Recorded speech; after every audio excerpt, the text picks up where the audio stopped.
এবার উপদেষ্টা নাহিদ বাংলাদেশ এবং ভারতের যে বন্যা এইটি নিয়ে তিনি যে একটা ব্রিফিং করেছে, সত্যি চমৎকার ব্রিফিং।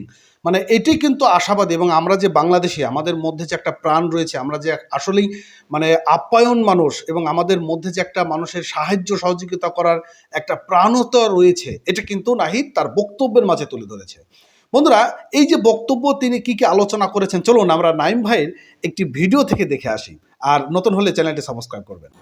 প্রথমত আমি আমাদের বাংলাদেশের যে অন্তর্বর্তীকালীন সরকারের উপদেষ্টা নাহিদকে ধন্যবাদ দিই তার এমন বক্তব্যের জন্য। ভালো একটা বক্তব্য। রাষ্ট্র টু রাষ্ট্র ভারতের সাথে আমাদের যে বন্ধুত্বের সম্পর্ক, ম্যান টু ম্যান, যেটা ম্যান টু ম্যান, সেটা বলবৎ থাকা জরুরি। আমাদের যে কোনো প্রয়োজনে ছাত্র বৈষম্য বিরোধী আন্দোলনে ভারত সাপোর্ট করেছে, ভারতে যে আন্দোলনটা হচ্ছিল আমরা সেখানে কথা বলেছি, আমাদের এই সম্পর্কের জন্য টিকে থাকে। তবে পলিটিক্যাল লেভেলে আমরা আমাদের যে ন্যায্য হিস্সা সেটা কিন্তু বুঝে পেতে চাই। দর্শক, ত্রিপুরা হঠাৎ করে আলোচনায় এসেছে কারণ আমরা বর্তমানে বাংলাদেশে যেই বন্যাটা ফেস করছি রাইট নাও, বাংলাদেশের বিভিন্ন জেলায় সবকিছুর কিন্তু ওই গোড়াটা ত্রিপুরাতেই। তো ত্রিপুরার যে মন্ত্রী ছিল আমাদের এই ডম্বুর বাদনিয়া, তিনি বলছিলেন যে তারা এটা খোলে নাই, এটার সিস্টেমটা এমন ভাবে হয়েছে যেটা নির্দিষ্ট পরিমাণের উপরে গেলে এটা অটোমেটিক খুলে যায়, ওভারপাস হয়। তবে এখন কিন্তু বাংলাদেশ সরকার কিন্তু তাদের এই বক্তব্যের সাথে সহমত পোষণ করে নাই। বাংলাদেশের বক্তব্য হচ্ছে, আমাদের যিনি উপদেষ্টারা আছেন নাহিদ ছাড়াও বাকিরা বলছেন যে আমাদেরকে অ্যালার্মিং ছাড়া তারা যে কাজটা করছে সেটা করতে পারে না। তবে এবার দ্বিতীয় ধাপে ত্রিপুরাতে এই মুহূর্তে মানবিক সংকটটা বিশাল আকার ধারণ করছে। আসলে মোদির রাজ্যে মোদির কিছু মন্ত্রী এমপি ছাড়া বাকিরা আমজনতা তারা আসলে খুবই বিপদে আছে। তো ত্রিপুরার এই বিপদের দিনে বাংলাদেশ ত্রিপুরার পাশে প্রয়োজনে সাহায্য সহযোগিতা পাঠাবে। আমার কাছে ভালো লাগছে যদি এরকম উদ্যোগ নেওয়া হয় শুধুমাত্র ত্রিপুরার জন্য। ভাই, আমি গরিব মানুষ, আমি 2-4টা পয়সা সেই ফান্ডে দিব, কারণ এটা দরকার। গরিব মানুষ টু গরিব মানুষ, আমাদের ভালোবাসা ঠিক থাকুক।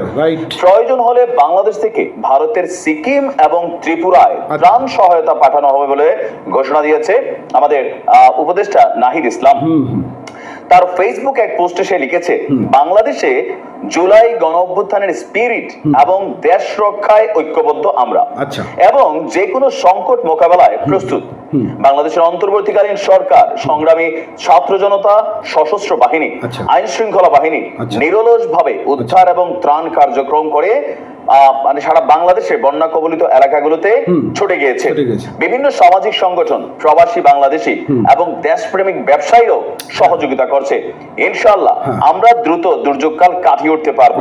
প্রয়োজন যদি হয় তাহলে আমরা বাংলাদেশ থেকে সিকিম, ত্রিপুরায় ত্রাণ সহায়তা পাঠাবো। তার এই বিবৃতির জবাবে ত্রিপুরার মুখ্যমন্ত্রী বলছে যে বাংলাদেশকে তারা ওয়েলকাম জানিয়েছে। এটা হওয়া উচিত কূটনৈতিক সম্পর্কটা। আমি মনে করি যে তবে ত্রিপুরার যে মন্ত্রী তার যে বক্তব্যটা ছিল সেই বক্তব্যটাতে এখনো সে অটল আছে। যাই হোক, এটা তার দেশের পলিটিক্যাল স্ট্যান্ড, স্বীকার করবে না, এটা কোনোভাবে স্বীকারের সুযোগ নাই, যার কারণে তারা তাদের স্ট্যান্ডে আছে। কিন্তু আমরা আমাদের জায়গা থেকে দেখাইছি কোনটা, ওই কে জানি ভারতের স্ট্যাটাস দিছিল যে বাংলাদেশের বন্যা নিয়ে 1 পয়সা ত্রাণ পাঠাবে না। আরে বেটা, এখনো জঙ্গলে হাগিস পুতিস।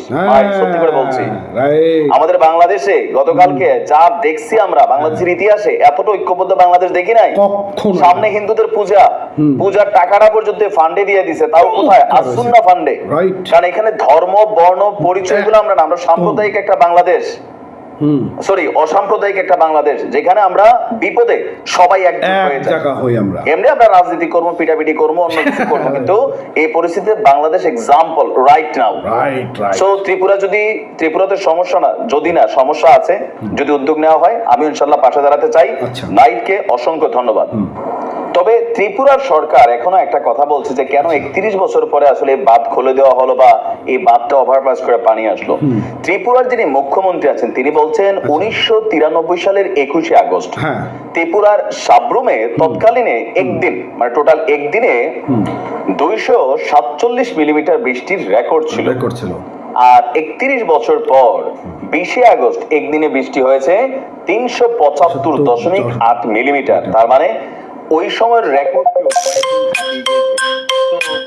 এই হিসেবে আসলে আপনার পানিটা এতটা বেশি হয়ে গেছে যে তারা তাদের বাঁধ থেকে এটা অটোমেটিক, বাঁধের সিস্টেম নাকি ডম্বুরের, যে আপনার নির্দিষ্ট একটা পরিমাণ মানে 94 মিটার জল ধারণ করার যে সর্বোচ্চ ক্ষমতাটা, এর বেশি পানির পরিমাণ হলেই আপনার অটোমেটিক্যালি এই গেট দিয়ে পানি বের হয়ে যায়। আচ্ছা, আচ্ছা। আবার এটা 94 মিটারের নিচে নামলে অটোমেটিক বন্ধ হয়ে, যেটা ত্রিপুরার মুখ্যমন্ত্রীর বক্তব্য, কতটুকু সত্য মিথ্যা বলছে তারাই ভালো জানে। তবে আচ্ছা।